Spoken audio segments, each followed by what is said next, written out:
así que empezamos. ¿Está? Bueno, les dejé esta pregunta, que siempre comenzamos la clase de traumatismo de tórax, hablando de esto, si el trauma es o no una enfermedad. Yo cuando lo hacemos presencial trato de hacer 2 grupos y que votemos. Bueno, vamos a ver cómo lo podemos hacer acá desde la virtualidad.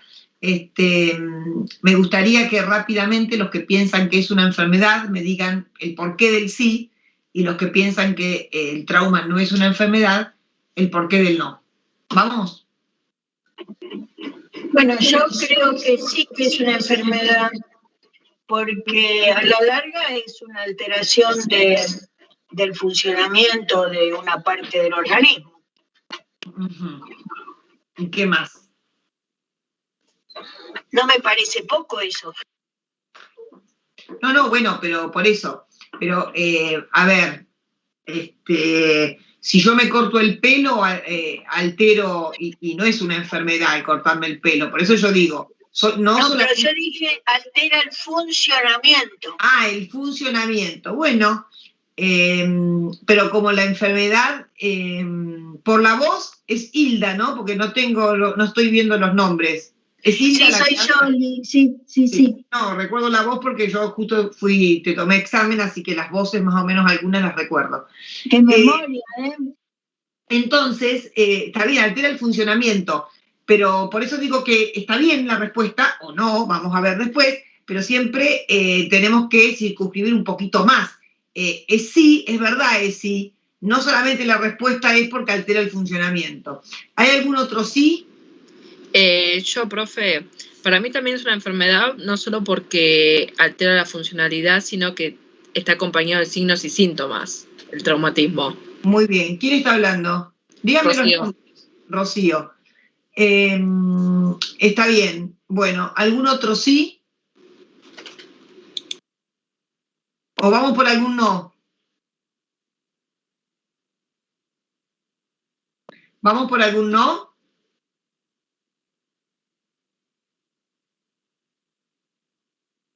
¿Chicos? No se va a armar discusión si no hay no. Bueno, por eso, bueno, yo quiero saber si no hay no, son todos sí, entonces vamos a ver, porque si el sí es la correcta, a lo mejor están todos lo correcto, pero si el sí no es el correcto, están todos equivocados. No hay nadie que no piense por la negativa, o sea, todos piensan que el trauma es una enfermedad.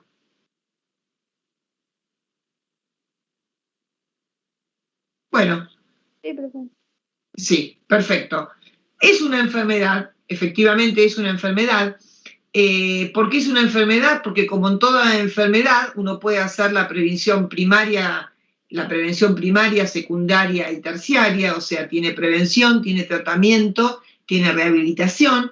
Como toda enfermedad se presentan signos y síntomas, se provoca un daño, ese daño puede ser reparado íntegramente o puede dejar secuela y necesitar una rehabilitación.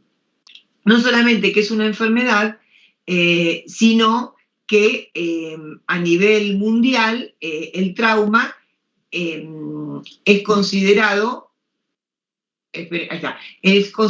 una endemia. Fíjense que la mayoría de ustedes está dentro de la franja etaria, no de los 15, pero sí a lo mejor de los 20 a los 35, la mayoría, habrá más grandes y habrá menores de 20, pero más o menos, y fíjense que entre cerca de la franja etaria de ustedes, entre los 15 y los 35 años, 3 de cada 4 personas que mueren, se mueren por un trauma. Es la tercera causa de muerte. Siempre que hablamos de traumatismo, y más cuando hablamos, esto sí específicamente del traumatismo de tórax, hablamos de que hay una curva bimodal que lo que nos da la hora de oro del trauma. Así como en la atención inicial del politraumatizado, si recuerdan, ustedes hablaron de la hora de oro. En el trauma de tórax tenemos 2 horas doradas, digamos, 2 picos. Por eso hablamos de una curva bimodal.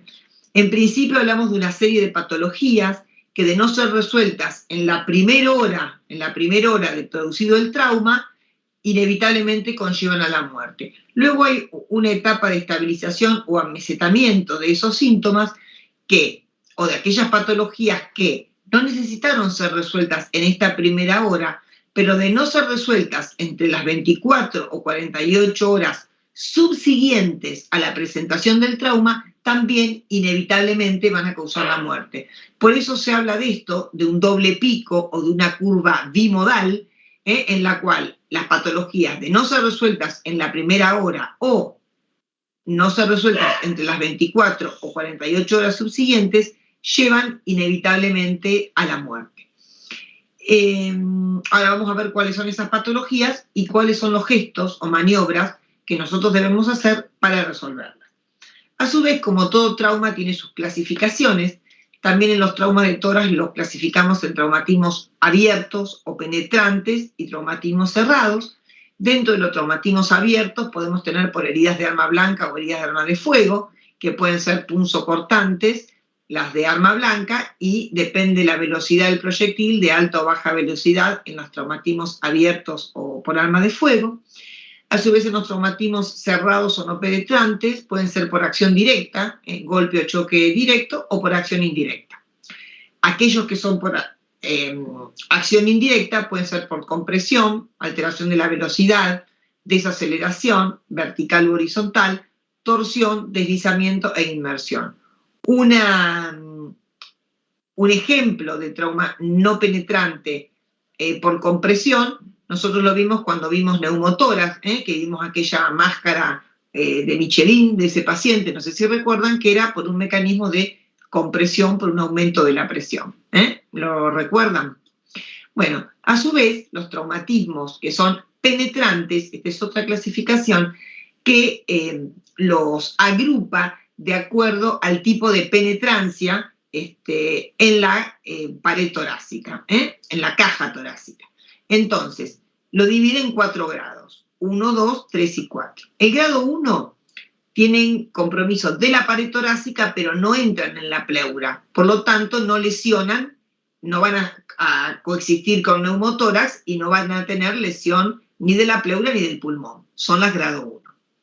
Las grado 2 pueden lesionar la pleura parietal y la pleura parietal y la pleura pulmonar o la pleura visceral. Entonces, si solamente lesionan la pleura parietal, serán grado 2A, y si lesionan la pleura parietal y la visceral o la pleura pulmonar, eso es una lesión directa del parénquima pulmonar, serán grado 2B. A su vez, estas heridas que son abiertas, penetrantes, a su vez pueden pasar de una cavidad a otra, entonces dentro de su grado de penetración se llaman perforantes o transfixiantes, que son las grado 3 y las grado 4.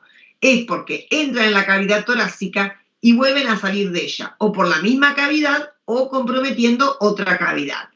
Puede ser que comprometan la cavidad abdominal o el mediastino, o entren en la misma y salgan hacia el exterior.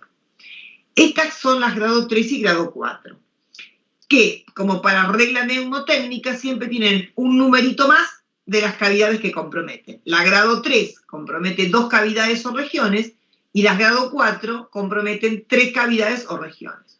Grado 3 entra en la pleura, o sea, compromete de un lado la caja torácica, pleura, pulmón, que es un grado de la caja torácica, y después compromete o el mediastino o el abdomen o, por ejemplo, un traumatismo cérvico-torácico. O sea, siempre 2 cavidades. Y en la grado 4 penetra en una cavidad torácica y lesiona el mediastino y o va al otro hemitórax, o va al abdomen, o va a la región cervical. Entonces, cavidad torácica, mediastino y otra más. Entonces, son grado 4, fíjense que compromete 3 regiones o cavidades. Como regla neumotécnica siempre es una menos del grado a la clasificación a la cual pertenece. ¿Hasta ahí quedó claro? Sí, gracias. Bueno, si no, yo para no aburrirlos con preguntar, ustedes el que necesite o que no comprenda algo me interrumpe, y si no, al final de la charla hacemos todas las aclaraciones. A su vez, estos traumatismos, que acá ya no tiene que ver si son abiertos, si son cerrados, sino que también se clasifican según el compromiso de otros sectores, cuando son combinados o cuando son puros. Entonces, o se llama trauma torácico puro, o combinado si está con traumas en varios sectores del cuerpo, que serán politraumatismos, o cuando comprometen una u otra cavidad y reciben el nombre de la cavidad que más comprometen. Cervicotorácico, por ejemplo, o tóraco-abdominal, o craneal y torácico, o sea, la combinación de ambos. Después, es importante que uno recuerde y sepa la clasificación, pero siempre, hablando específicamente de trauma torácico, debemos unir lo que sabemos de las calificaciones, de las clasificaciones, con la imagenología y con el cuadro clínico. ¿Por qué? Porque eso es un paciente que tiene evidentemente esto, que es una herida de arma blanca, o sea, esto es un trauma abierto, con una herida de arma blanca. Ahora nosotros tenemos que saber si tiene una lesión tipo 1, 2, 3 o 4. Entonces, yo les podría decir a ustedes, acá ustedes ven un relieve con el cual se ve un aumento de volumen. Yo a ustedes les podría decir que esta arma blanca entró por este hemitórax, que para ustedes lo ven a la izquierda de la pantalla. El paciente, ven la espalda del paciente, o sea que en este caso coincide con el hemitórax del paciente. Yo podría decir que entró por el hemitórax izquierdo, que lesionó el mediastino, que lesionó la cavidad torácica contralateral, y entonces diríamos tórax, mediastino, tórax, herida grado 4, por ejemplo. ¿Por qué? Porque compromete 3 cavidades.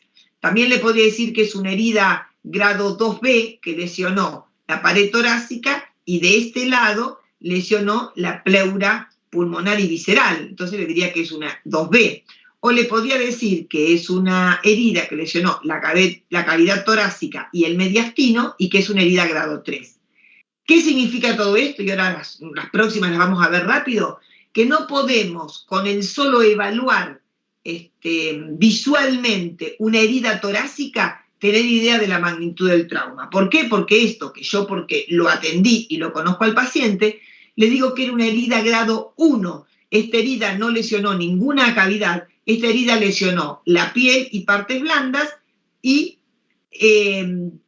con una herida cortante de unos aproximadamente 6 centímetros y que lesionó piel y partes blandas y provocó un hematoma que se visualiza desde hacia la cara, el hemitórax contralateral. Pero acá no lesionó ni la pleura ni ninguna cavidad. Entonces esto, según nuestra clasificación, es grado 1.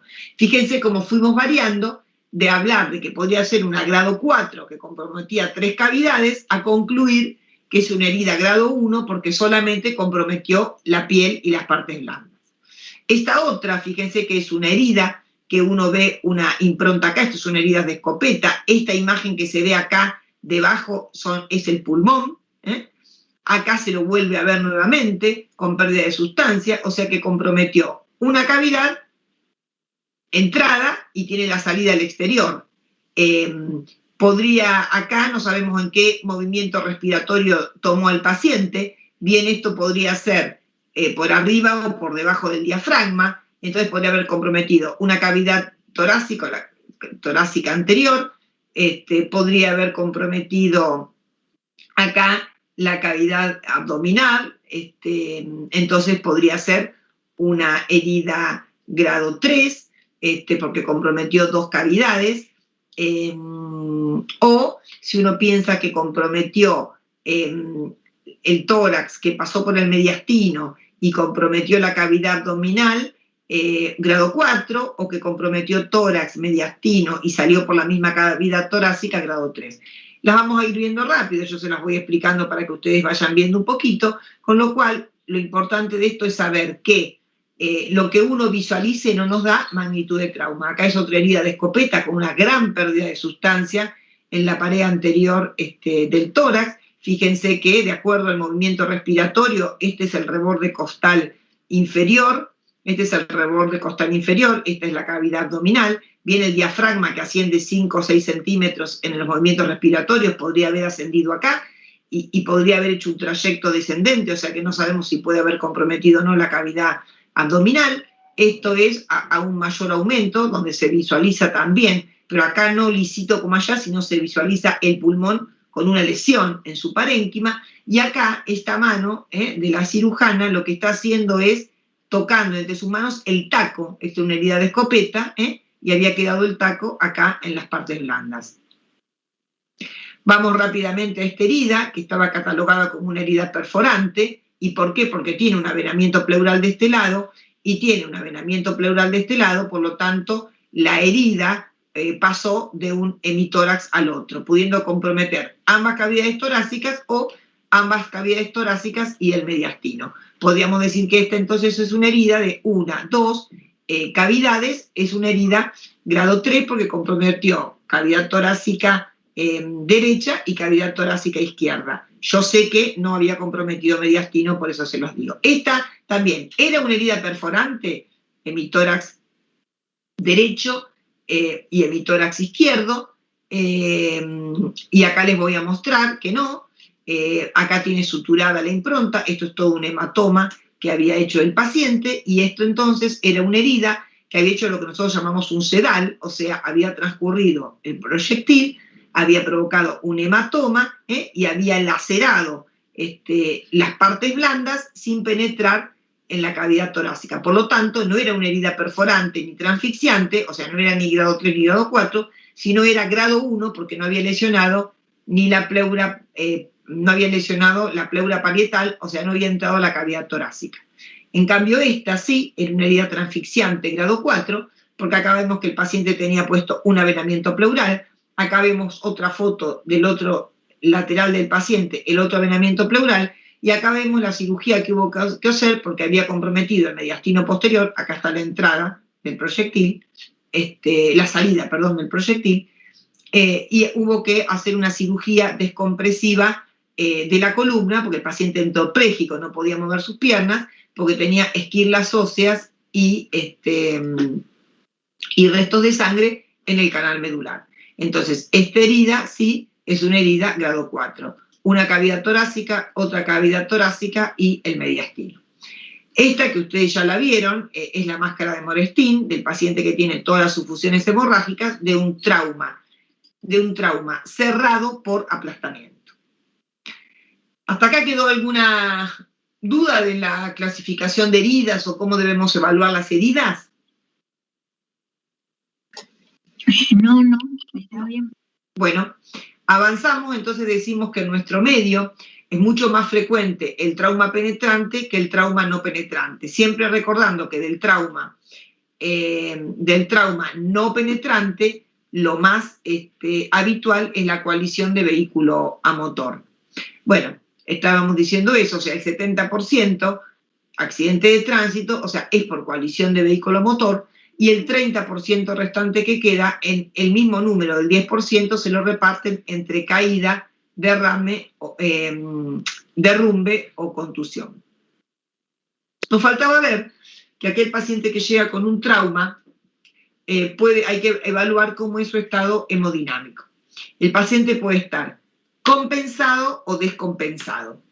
Cuando el paciente está normal o compensado, cuando mantiene una aceptable presión sistólica, una TA por lo menos de 90, dice ahí 90-60, superior a eso el paciente siempre va a estar normal o compensado, cuando la frecuencia cardíaca es menor a 110 y cuando la diuresis es satisfactoria. Hablamos de diuresis satisfactoria cuando por lo menos mantiene una perfusión renal horaria de 50 centímetros cúbicos. Quiere decir que si el paciente hace 2 horas que está en observación, por lo menos tiene que tener 100 centímetros cúbicos de diuresis, o sea, la diuresis horaria mínima de 50 centímetros cúbicos por hora. Hablamos de que el paciente está descompensado o que está con una anormalidad hemodinámica cuando la presión es menor a 90-60, cuando la frecuencia cardíaca es mayor a 120, o sea, está taquicárdico, y cuando tiene aliguanuria o anuria, quiere decir que la perfusión renal es menor a 50 centímetros cúbicos por hora. Y a su vez, esos valores pueden mantenerse en el tiempo, entonces decimos que está estable hemodinámicamente. Esto para que ya vean que no es lo mismo compensado que estable. El paciente puede estar compensado e inestable o compensado o estable. Quiere decir que manteniendo esos valores que dijimos en el tiempo se mantienen, o el paciente entró compensado hemodinámicamente, pero inestable, porque esos valores con el correr del tiempo se van modificando.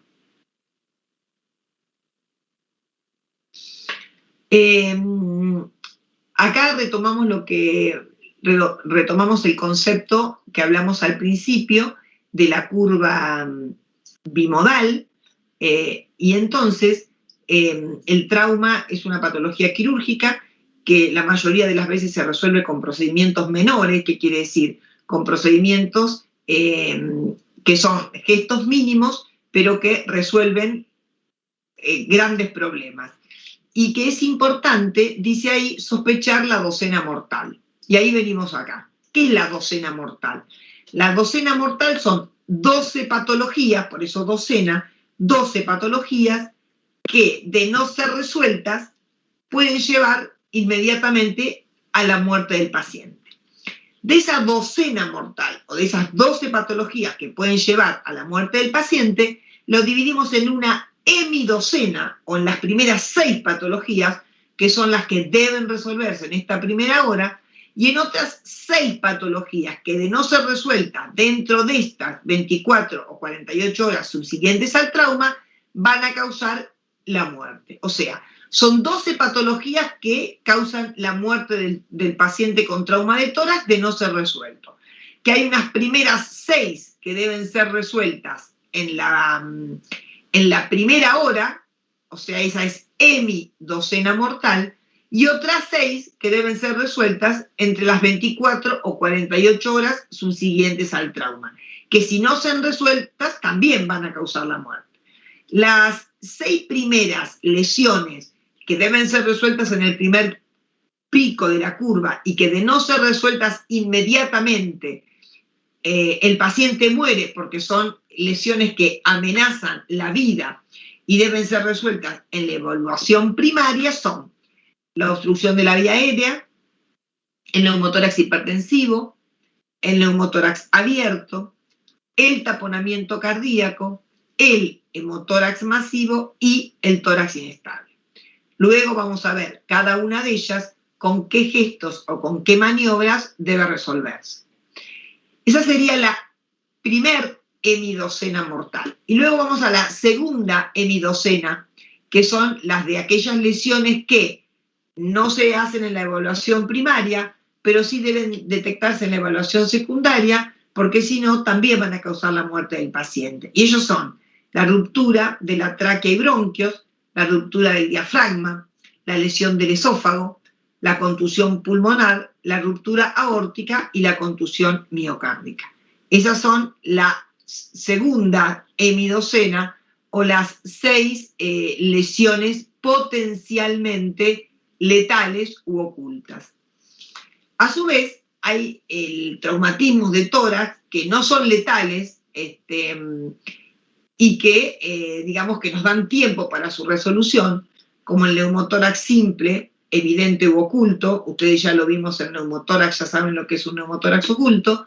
El hemotórax simple, las lesiones de la pared, ya sea porque el paciente se presenta con enfisema subcutáneo o porque tiene fractura de costilla, de esternón o de escápula.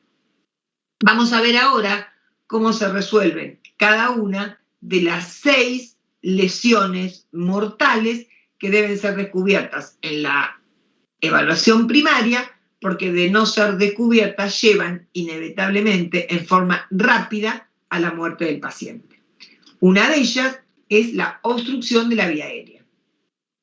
Cuando se presenta un paciente con obstrucción de la vía aérea en la evaluación primaria, nosotros debemos rápidamente despejar la vía aérea, limpiar, fijarse si hay restos, si hay coágulos de sangre, si hay restos de piezas dentarias, restos de partes blandas, limpiar y despejar esa vía aérea.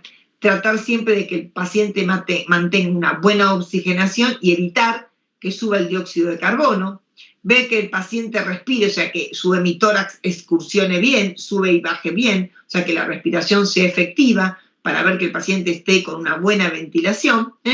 Hay que saturar al paciente y evitar la hipoxia y la insuficiencia respiratoria.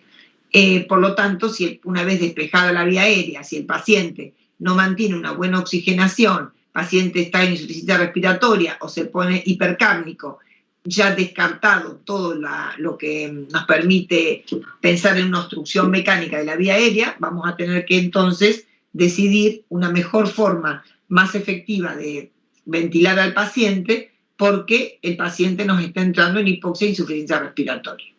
Eso es cuando el paciente tiene una obstrucción de la vía aérea, que muchas veces con una máscara de oxígeno, con una buena luxación de la mandíbula para evitar que las partes blandas obstruyan y impidan la columna, la libre circulación en la columna aérea, falta siempre cuidando la columna cervical para evitar, si el paciente tuvo un traumatismo, hiperextender un poquito, levantar el mentón, traccionar la mandíbula hacia adelante, poner una máscara que agarre bien toda la parte de mandibular y ocluya bien la parte de las fosas nasales, nosotros podemos oxigenar bien al paciente. Otra de las patologías que debe ser resuelta inmediatamente cuando el paciente llega con una de las 6 causas de muerte inminente o de la primera hemidocena mortal es el neumotórax hipertensivo. El neumotórax hipertensivo es una urgencia de vida, nosotros debemos descomprimir lo urgente, la descompresión es una maniobra salvadora de vida y luego habrá que colocarle un avenamiento pleural. Nosotros ya en esta imagen tomográfica vemos que el paciente tiene un neumotórax, que ya tiene incluso disección de las partes blandas, que está desviando el mediastino hacia la zona contralateral y que tiene enfisema mediastínico. Este paciente era un paciente que estaba en asistencia respiratoria mecánica. No es que hay que hacer esto era un videíto, pero bueno, creo acá no lo puedo reproducir. El paciente se le había hecho una punción y habían puesto otra jeringa con agua y hasta que se hizo la punción, que se descomprimió completamente el hemitórax, se veía permanentemente, el paciente está intubado, ustedes lo ven, o sea que tenía mucha presión en la vía aérea, acá salían burbujitas. Fíjense que acá ustedes no pueden ver la clavícula y fíjense el cuello, parece lo que llama el edema en esclavina, o sea, no hay uno no puede diferenciar dónde está la horquilla esternal, dónde sale la clavícula. ¿Por qué? Porque el paciente está todo cubierto de enfisema, porque era tanta presión que tenía ese aire en ese hemitórax que comienza a disecar y a salir por las partes blandas. Ese paciente hay que hacerle una punción, si uno no punza, el paciente se muere. Cuando nosotros tenemos un neumotórax, para que entiendan, el aire se acumula por fuera de la pleura visceral, entre la pleura parietal y la pleura visceral se junta aire. Si este aire no es sacado por esta sondita, por esta efracción o esta efracción que tiene el pulmón pierde aire y este pulmón se achica y sigue perdiendo aire y se achica y llega un momento que se achica tanto que empieza a empujar acá y al empujar acá nos empuja la aorta, este es el callado de la aorta, y nos empuja, nos acoda esto, que son las venas cavas, y nos compromete esto, que es la pulmonar. Entonces, comprime para acá, entonces acoda las venas cavas, falta lleno de sangre al corazón, entonces llega poca sangre a la redistribución, vuelve poca sangre, llega poca sangre, sale de la aorta para los tejidos, y eso es el colapso respiratorio de muerte. Entonces, si uno, en este caso, fuera hipertensivo, punza, saca aire, no va a solucionar el neumotórax, pero trata de equilibrar las presiones para que no haya tanta compresión sobre el área mediastinal. Y luego pone un avenamiento pleural, con lo cual el pulmón se va a correr y se va a pegar a la pared, y entonces ahí nosotros retiramos el tubito. Entonces siempre es maniobra salvadora de vida, descompresión urgente y luego colocación de un drenaje torácico. Otra de las patologías que vimos como una de esas 6 patologías que pueden causar la muerte en la primera hora de no ser resueltas, está lo que se llama el neumotórax abierto. ¿Qué hay que hacer con un neumotórax abierto? Hay que ocluir la brecha, pero no ocluir en forma total.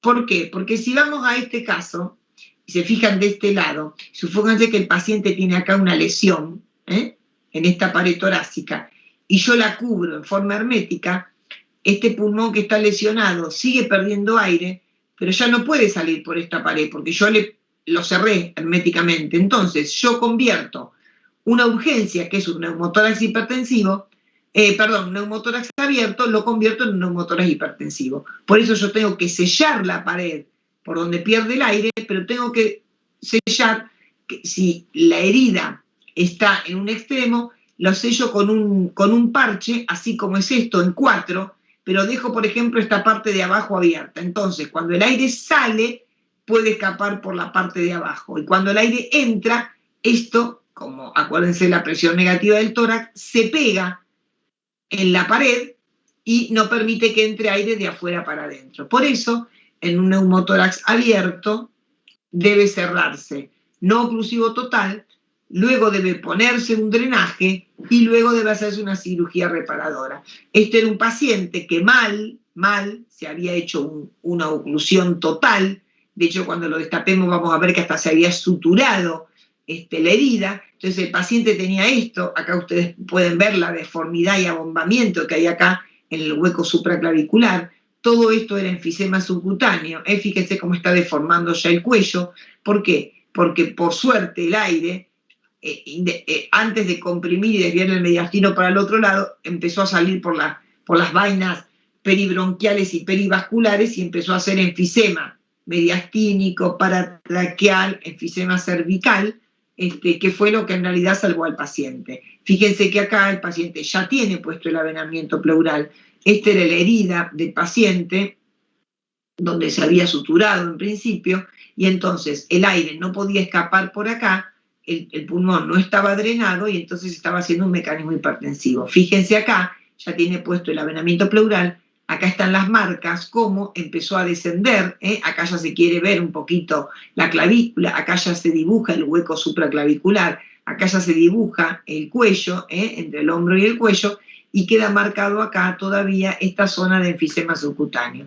Entonces, cierre la brecha no oclusivo total, colocar un drenaje y luego la cirugía reparadora. Nunca se cierra la brecha primero, ni se cierra la brecha hermética hasta no haber colocado un avenamiento pleural. Profe, una pregunta. Sí.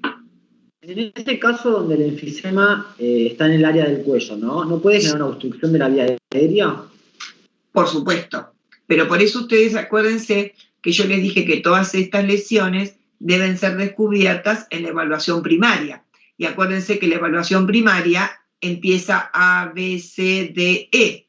Y acuerdan que la A es la vía aérea con control de la columna cervical. La B es la respiración, por lo tanto, la A va a ser lo primero que vimos, obstrucción de vía aérea. Y en la B, en la respiración, yo lo voy a ocultar. Ese paciente tiene enfisema subcutáneo. Podría tener una lesión de las últimas, seguro, de ruptura de tráqueo de bronquio, pero si yo lo oculto y tiene ruptura de tráqueo de bronquio, en esta medida, ¿le estoy solucionando la herida de tráqueo de bronquio? No, de hecho este paciente es un paciente que tenía una pequeña herida traqueal, que tiene hecha la fibrobroncoscopía, que la fibrobroncoscopía se vio que selló con fibrina y no se tuvo que hacer nada en la vía aérea, pero lo que le provocó en primera instancia esa ruptura traqueobronquial, que era bronquial, fue un neumotórax hipertensivo. ¿Por qué fue un neumotórax hipertensivo? O fue un neumotórax abierto. En este caso, era una herida de arma blanca. Pero si este paciente, esta heridita de arma blanca o este puntacito le provocó una herida del bronquio, lo que le está comprometiendo acá, fuera de su herida de bronquio, es que el bronquio pierde aire y yo le cierro acá en forma oclusiva y el aire que siga perdiendo el bronquio me transforma en un mecanismo hipertensivo. ¿Yo qué tengo que hacer para eso? En primera instancia, el neumotórax abierto es hacer esto, no ocluir la brecha, ponerle un drenaje torácico y después la cirugía reparadora. La cirugía reparadora en el neumotórax abierto puede ser cirugía de la pared, en el caso, vamos para atrás, cirugía de la pared en el caso acá, donde nosotros veíamos una gran pérdida de sustancia. Este paciente en la calle yo le tengo que poner le puedo poner un guante, le pego un guante y al guante le corto los dedos. Entonces cuando el paciente entre aire, el guante se va a pegar acá y no va a entrar aire de afuera para adentro. Cuando el paciente exhale, el pulmón va a empujar contra la pared y por uno de esos guantes que le corté un dedito de guante va a salir el aire. Si yo en la calle le ocluyo totalmente esto con tela adhesiva, con un nylon, con un esparadrapo, le hago bien una cobertura o agarro puntos y le quiero suturar, este pulmón dañado va a seguir perdiendo aire. Y entonces, como el aire no va a poder salir por ningún lugar, me va a convertir en un neumotórax hipertensivo. Entonces, ¿cuál es el manejo, el tratamiento del trauma del neumotórax abierto? Es el cierre de la brecha, no oclusivo total, colocar un drenaje torácico y después la cirugía reparadora. En el caso de que lo provocó una lesión de la pared torácica, se lesiona la pared torácica. Si es pequeña la brecha de la pared y hizo un daño en otro órgano secundario, se irá a tratar el órgano secundario. Pero acá estamos hablando de cómo trato esta patología que es neumotórax abierto, que de no resolverlo en la primera hora me va a llevar a la muerte del paciente. ¿Se entiende? Sí, sí. Vamos a la otra patología, el taponamiento cardíaco. Cuando un paciente tiene un taponamiento cardíaco, acuérdense, no sé si se acuerdan de clínica médica, de la curva de presión-volumen, pero bueno, pequeñas variedades en el volumen del líquido pericárdico nos lleva a grandes variaciones en la presión intrapericárdica. Entonces, nosotros debemos sacar ese líquido que nos está rodeando el corazón, porque ese líquido hace que el corazón empiece a tener una cinética diferente, se mueva diferente, y entonces no va a poder tener, al haber aumento de la presión, no va a poder haber un buen llenado del corazón, no va a haber una buena precarga, una buena poscarga, y entonces va a haber colapso y muerte. ¿Cómo lo podemos evaluar esto al principio? Vamos viendo que en el ecocardiograma el corazón, la cinética se mueve muy poquito, no tiene una buena respuesta, hay colapso de las aurículas principalmente. Entonces, taponamiento cardíaco es una urgencia de vida. ¿Cómo nos damos cuenta que un paciente está taponado? Independientemente de cuando le hacemos el ecocardio, que vemos estos signos que les dije, que hay colapso de la cava, que hay colapso de las aurículas, y hay falta de llenado. Clínicamente, los ruidos cardíacos van a estar muy alejados, los ruidos están hipofonéticos, hay pulso paradójico y hay ingurgitación yugular. ¿Cómo podemos hacer para descomprimir un pericardio o un corazón taponado? Haciendo una punción descompresiva. Una es por vía subsifoidea, orientada a 45 grados hacia el hombro izquierdo, ahora lo vamos a ver, siempre bajo control ecográfico, y si no, poner una sonda, que es un drenaje pericárdico subsifoideo. A esto se le llama vía de Saderbusch. Los que recuerdan de anatomía, uno hace una incisión en la parte terminal del esternón, a la altura del apéndice sifoides, reseca el apéndice sifoides, y ese es un espacio llamado espacio de Morgani, donde tenemos las pleuras al costado, el peritoneo por debajo y el pericardio por arriba. Se hace un punto tractor del pericardio, se hace un ojal en el pericardio, sale sangre, se lo aspira y se coloca un drenaje. Esa es la vía de Saderbusch para el drenaje subsifoideo pericárdico. Este es el corazón, este es el corazón. Este es el líquido que se acumula y que nos comprime y nos aprieta el corazón. Nosotros debemos no punzar acá el músculo cardíaco, por supuesto, sino debemos punzar acá y sacar el líquido que rodea el pericardio. Acá tenemos una imagen, esto es del Hospital Parisien, hecho de un paciente que tenía un taponamiento pericárdico. Otra de las patologías que debe ser resuelta inmediatamente y si no puede causar inmediatamente la muerte es el hemotórax masivo. El hemotórax masivo, para esto tenemos que ver, creo que no está acá, y si está acá lo vemos después 2 veces, cuando nosotros consideramos hemotórax masivo, cuando tenemos todo el hemitórax de lado. Aprovecho la situación para contarles cómo se clasifican los hemotórax. Así como había una clasificación en grados de neumotórax, hay una clasificación en grados de hemotórax. Y el hemotórax puede ser de primer grado, cuando la cantidad de líquido se encuentra entre el diafragma y no sobrepasa el cuarto arco costal anterior. Imagínense una botella de Coca-Cola, cuando está llena es hemotórax grado 3, cuando tiene menos de un cuarto es el hemotórax grado 1. El diafragma sería donde apoya la botella, y el vértice del tórax sería la tapita de la botella. O sea, se va llenando de abajo para arriba. Entonces, hemotórax grado 1, cuando el nivel líquido no sobrepasa el cuarto arco costal anterior. Y está entre el diafragma y el cuarto arco costal anterior.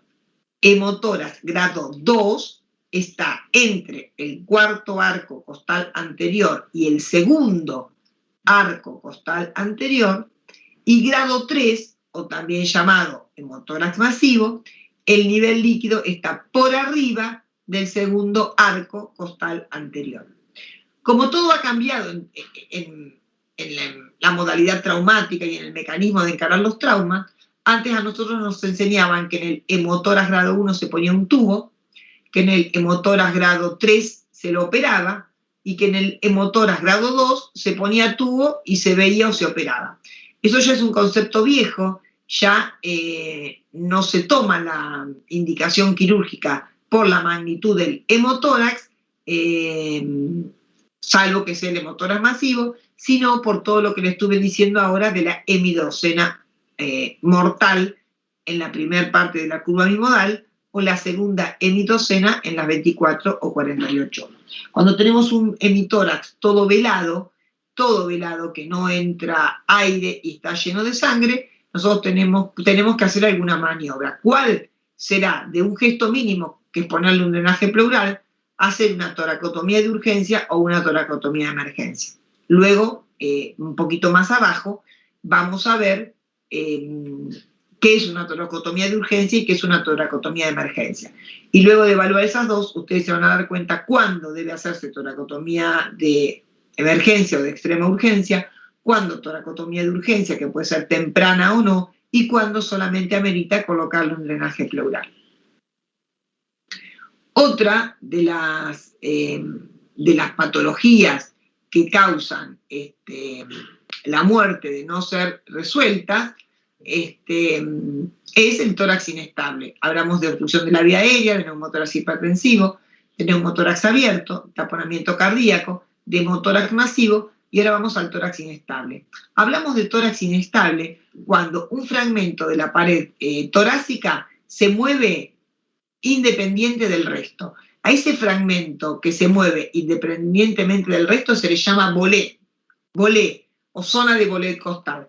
Es un segmento de la pared torácica que se mueve independiente del resto de la pared.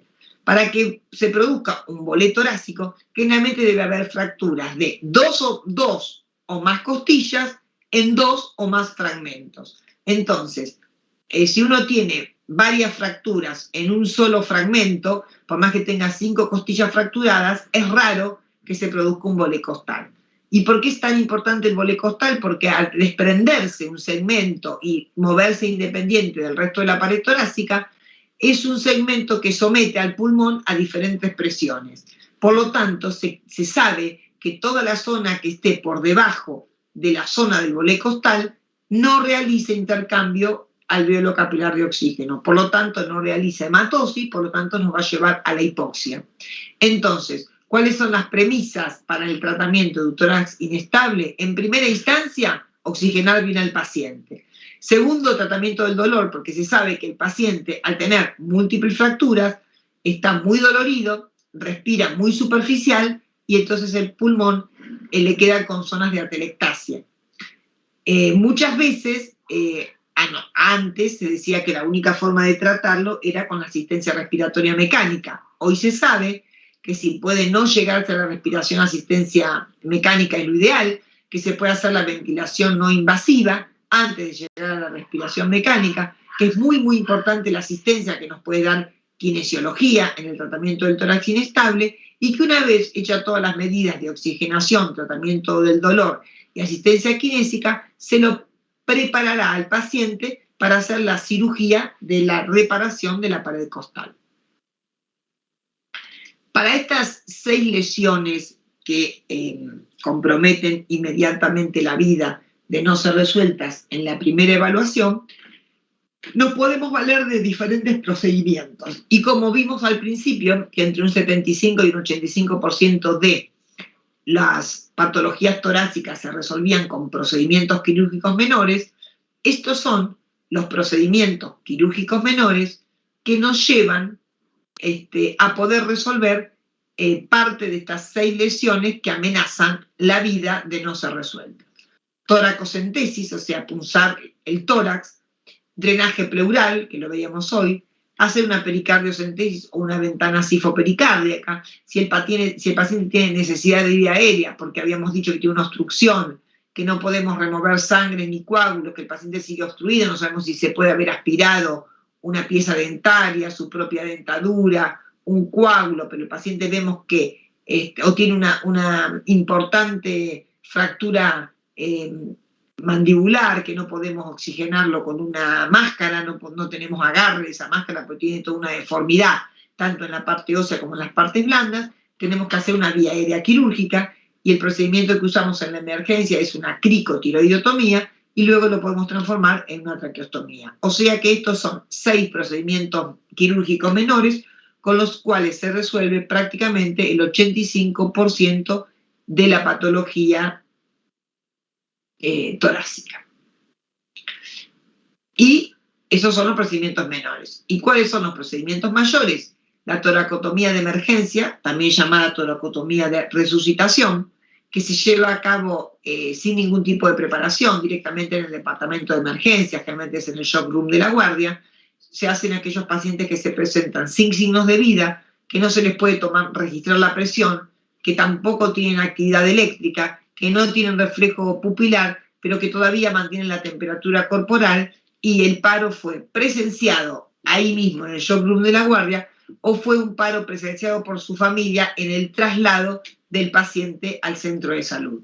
Entonces, en esos casos está indicado hacer toracotomía de emergencia o resucitación. ¿Para qué? Y en principio, la primera medida para hacer masaje cardíaco a cielo abierto, tratar de que el paciente salga en algún tipo de ritmo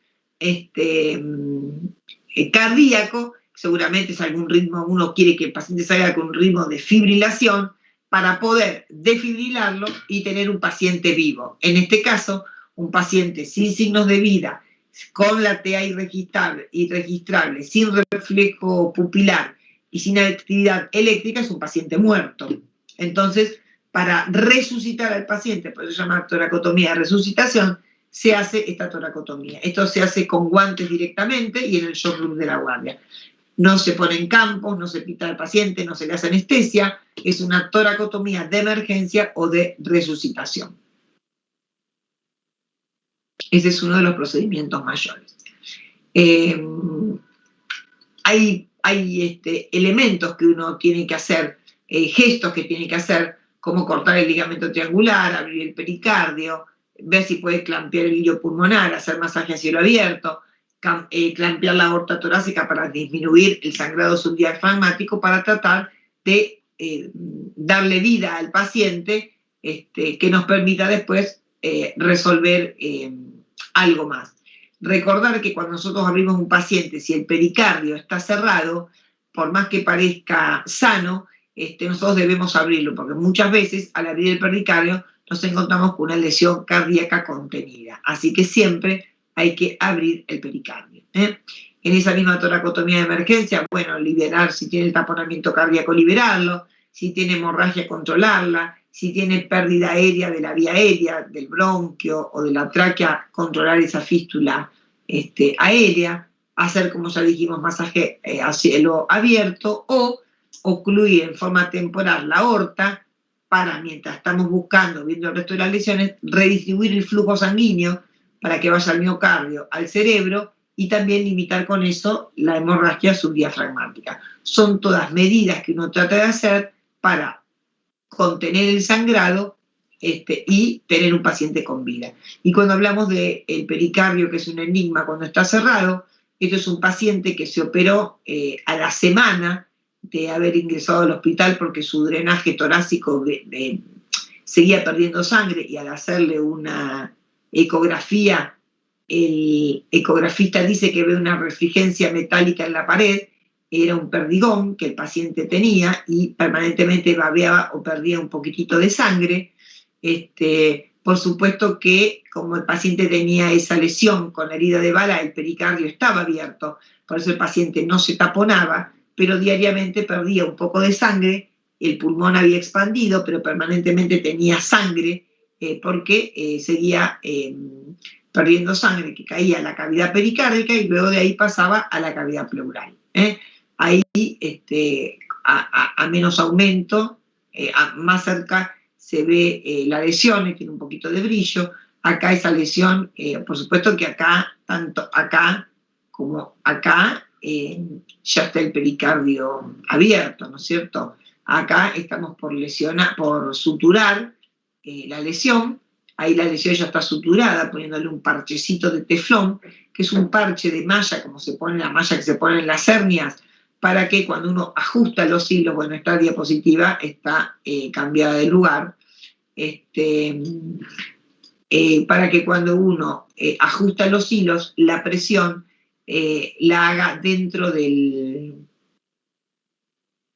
sobre la superficie de la malla y no traccione sobre el músculo cardíaco.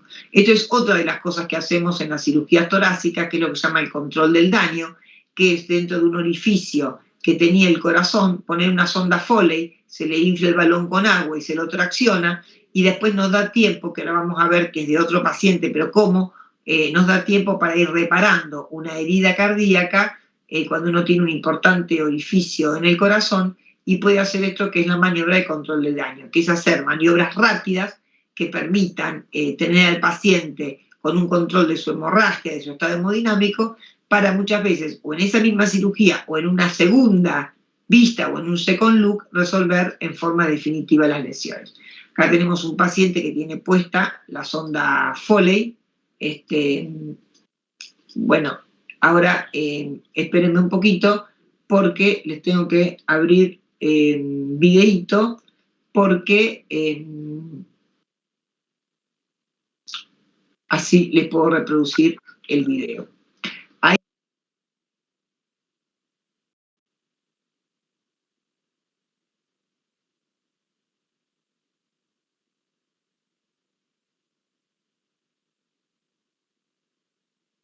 Mientras ustedes ven eso, vamos a ver ahora en un video cómo los médicos están suturando y haciendo, como yo les dije, el control del daño en esto. Ahí lo van a empezar a ver, el videíto. Ahí van viendo el video de cómo con esa sonda que está puesta adentro, que está inflado el balón, esto fíjense cómo late el corazón. Y entonces al latir sincrónico con el corazón, acá saldría un chorro de sangre, digo un chorro porque de adentro de la cavidad cardíaca, saldría un chorro de sangre sincrónico con el latido.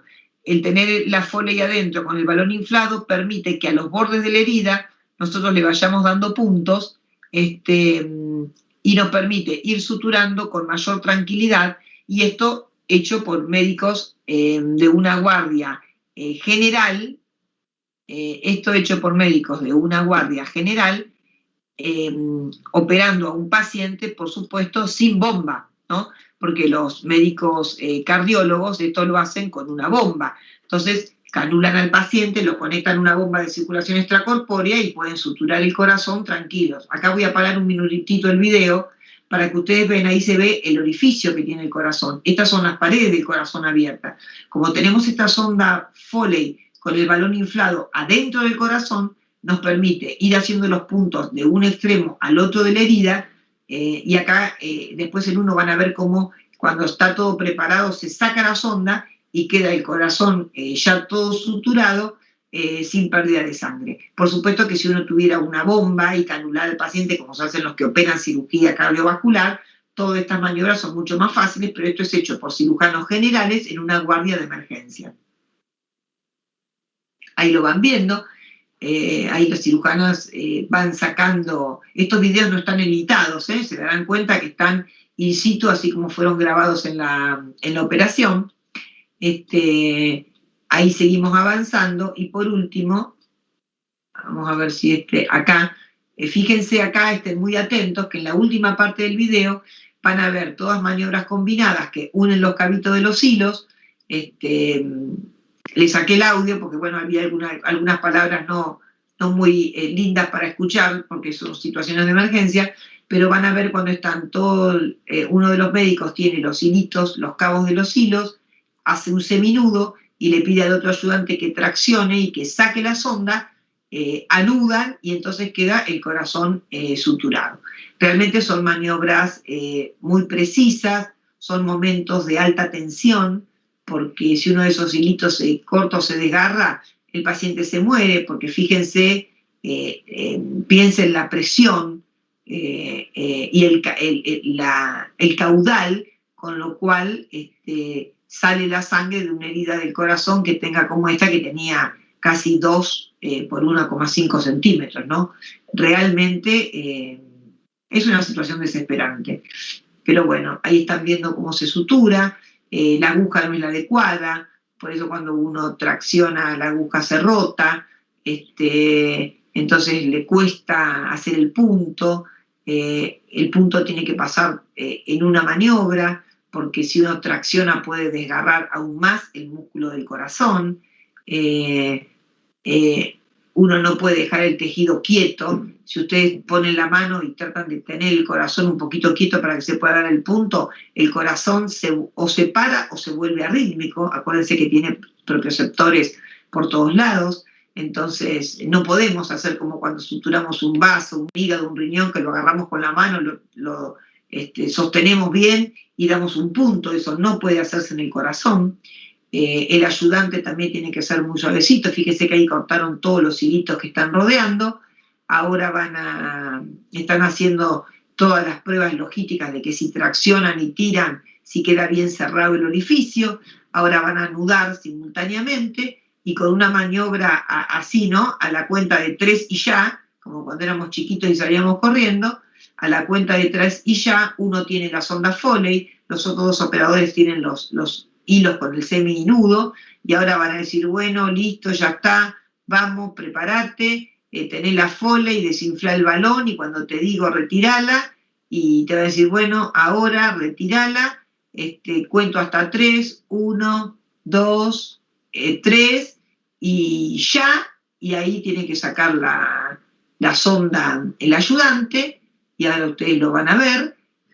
Tracciona, ahí no lo sacaba, por eso no le saqué el video, le decía, pero saca la Foley. El ayudante temeroso no sacaba la Foley y la tenía que ayudar, si no ajustan el hilo, y ahí la terminó sacando, y ahí queda el corazón suturado, fíjense. Ahora estaba lleno de sangre, luego van a ver que ya limpiaron todo, le pasaron, limpiaron la pared, limpiaron el separador, sacaron los campos, se prolija todo. Y se va a ver el corazón batiente, ya prácticamente sin ninguna otra. Acá está toda la zona que había sido suturada, y ahí ven el corazón, la cirugía ha terminado y todos tienen una tranquilidad diferente.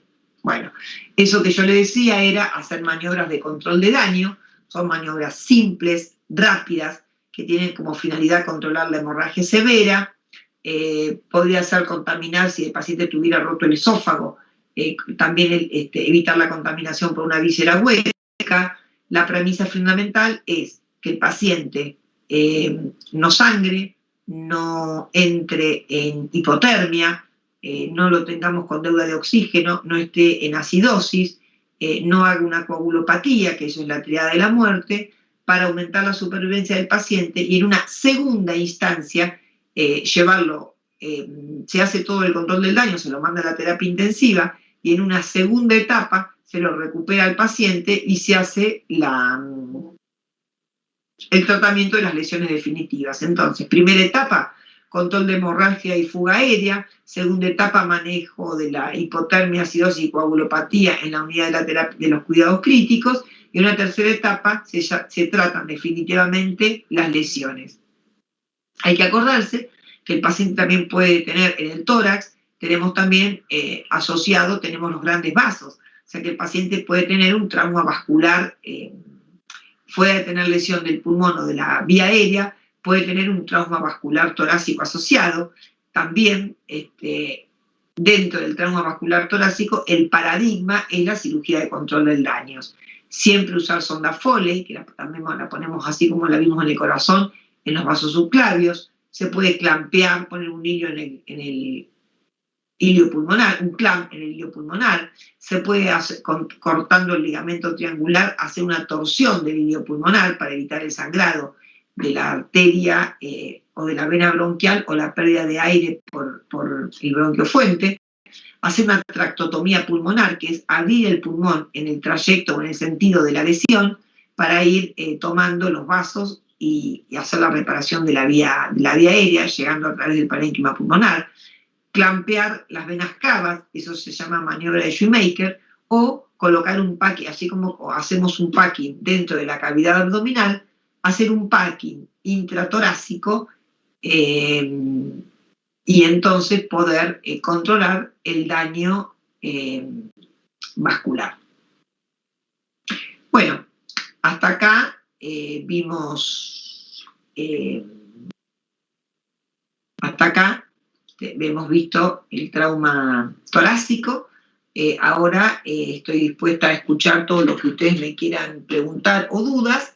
Y bueno, van a poder estudiar de este apunte y el día que veamos la clase, que esperemos que todo lo tecnológico esté solucionado, cáncer de pulmón, si tienen alguna duda, lo podemos ver. Escucho todas las preguntas o dudas que puedan tener. Más que una duda, una curiosidad. ¿Cuánto tarda en cicatrizarse esas cirugías o esas costuras que se hacen en órganos tan en movimiento como el corazón? Sí, mira, lo más difícil que la cicatrización es la realización. Una vez hecha, una de las cosas que hay que tener en cuenta es que por arriba de esa herida está el pericardio. Cuando uno cierra la membrana del pericardio, no lo tiene que cerrar todo en forma continua, tiene que hacer puntos cada 1,5 centímetros, 2 centímetros, o antes se decía hacer como un enrejado en ese pericardio, porque si esa herida que nosotros suturamos, que es posible que hasta que cicatrice, muy bien como vos decís, pueda tener algún babeo o alguna pérdida de sangre, nosotros cerramos en forma hermética el pericardio, vamos a hacer que esa sangre que pierde se acumule en el saco pericárdico y ello nos lleve a un taponamiento cardíaco. Por eso la premisa es que el pericardio debe quedar abierto y después es la misma cicatrización que cualquier otro órgano. ¿Cuál es la diferencia? Que los puntos que se ponen tanto en las arterias como en las venas, como en este caso en el corazón, siempre el material es irreabsorbible. No puede usarse material reabsorbible, que es ese material que es atacado por las enzimas del organismo y con el tiempo desaparece, y son puntos que obviamente nunca se sacan. Son suturas de material irreabsorbible porque es definitivo. Por lo tanto, independientemente de la cicatrización, que siempre existe y que se sabe que una cicatrización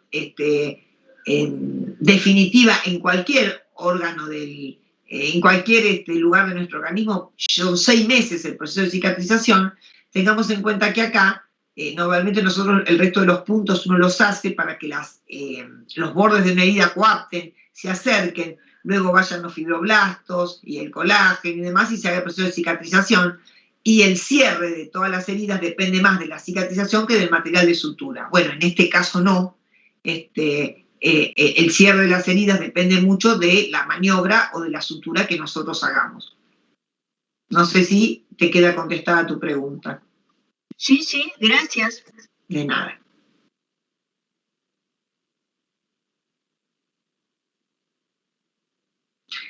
¿Alguien más me quiere hacer alguna pregunta o tiene alguna duda?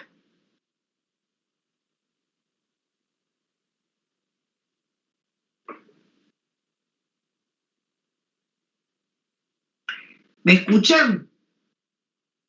Sí, sí.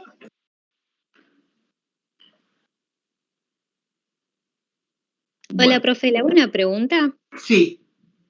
Por las dudas, ¿usted tiene un apunte para leer aparte de esto?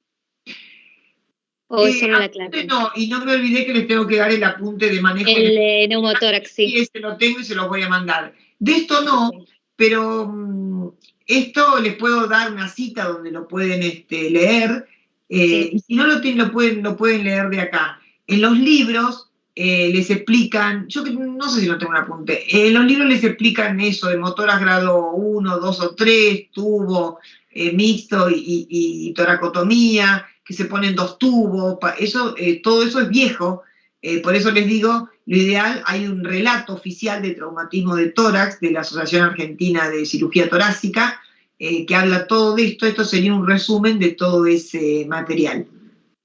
Pero lo ideal es que lo estudien de acá. Si ustedes saben esto, saben el manejo del traumatismo de tórax.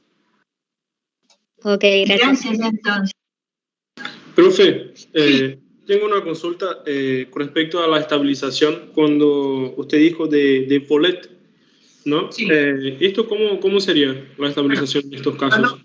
Vamos por varios pasos. Cuando vos estás en la calle, te llaman, vos estás haciendo la atención primaria, llegás a una emergencia, dicen que hay un paciente con un traumatismo de tórax, y llegás y ves un paciente que está respirando. Cuando vos lo mirás, ves que toda la caja torácica expande, pero que hay un lugar que se le hunde. Y a su vez, cuando el paciente expira, ves que hay toda una parte que se expande y hay una parte que se le hunde. O sea, que hay una parte que se mueve diferente. Esa parte, que es la que se llama bolet, en la emergencia vos la tenés que rellenar con lo que tengas, con un paquete de algodón, con que se saque la remera, lo pones en el hueco y le pones tela adhesiva. ¿Por qué? Porque uno quiere que ese movimiento tenga la menos variación de presión con respecto al resto de los órganos de la caja torácica, porque sabes que todo ese segmento que está sometido a un movimiento diferente va a hacer que toda la zona del pulmón que está por abajo no intercambie oxígeno.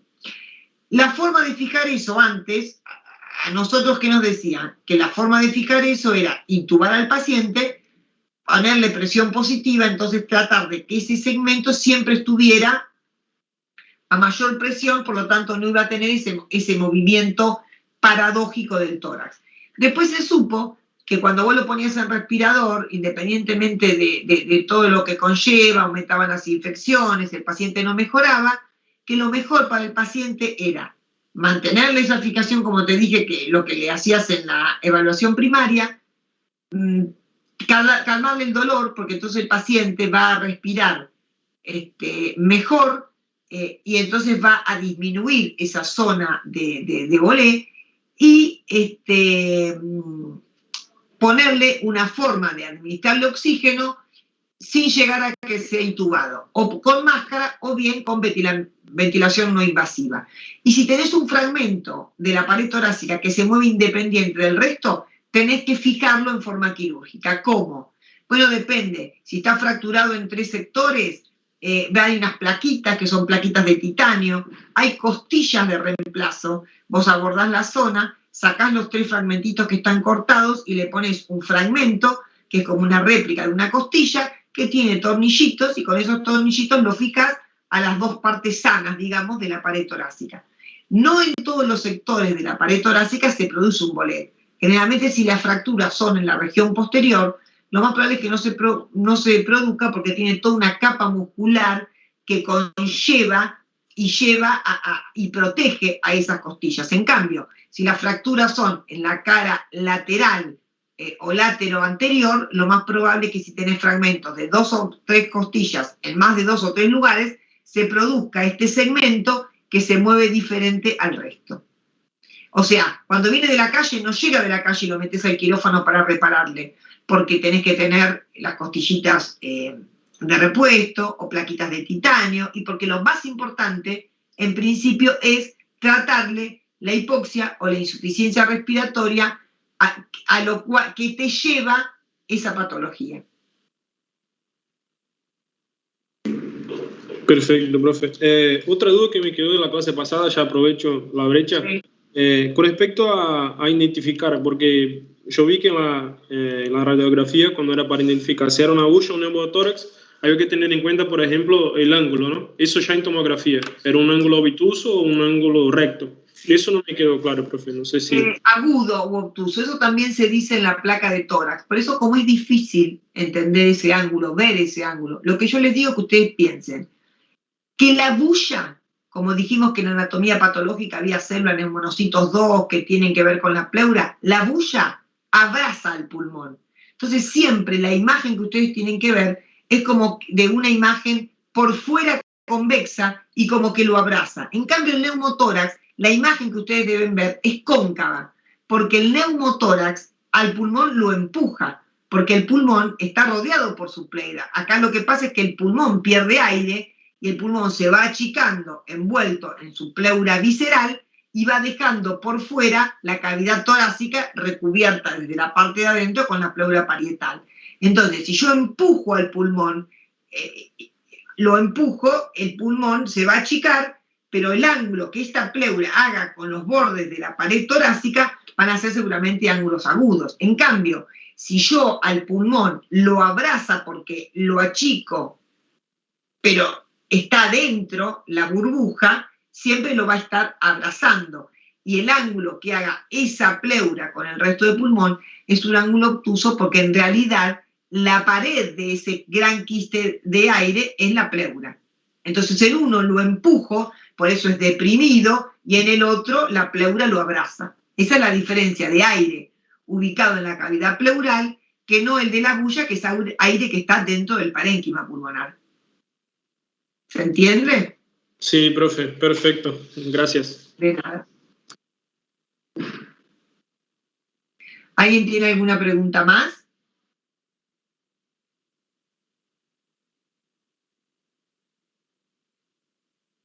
Chicos. Hola, profe. Una pregunta, más que nada con los temas que estamos viendo en las clases. Sí. Usted dijo que hay otra clase donde vamos a ver cáncer de pulmón, ¿y ese sería el último tema o falta alguno más? No, eran 3 clases. Yo si teníamos 4 les iba a dar un poquito de empiema, por ahí veo si después de cáncer de pulmón les puedo dar empiema pleural, que es un tema muy importante, que igual ya tienen todos los conocimientos porque tienen el conocimiento de manejo pleural, así que más que nada son algunas referencias de cómo se resuelve, qué pasa cuando el pulmón no se agranda, qué pasa cuando hay una gran cavidad, porque el resto es el manejo del espacio pleural. Claro, está bien, gracias. De nada.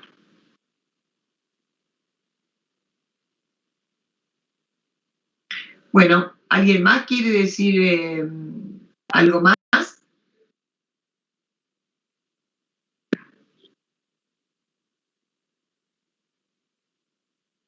Gracias, Lili. Bueno, cualquier cosita, ustedes tienen mi mail, me pueden consultar por ahí o anotarse las preguntas o las dudas para la próxima clase. ¿Está bien? Listo, muchas Bueno, gracias. les vuelvo a pedir disculpas. Realmente, bueno, yo había gestionado todo porque, bueno, a veces es muy difícil para mí irme temprano del hospital, entonces para poder organizar todo desde allá, y bueno, me falló. Ya la próxima vez, por más que me aseguren que va a andar bien, ya la voy a hacer acá directamente de casa, así no tenemos estos inconvenientes. Así que les pido nuevamente disculpas. No, no hay problema, gracias. Bueno, chau chicos. Nos vemos. Hasta luego. Chao, gracias. Hasta luego. Chao, gracias. Chao, profe, gracias. Hasta luego, chicos.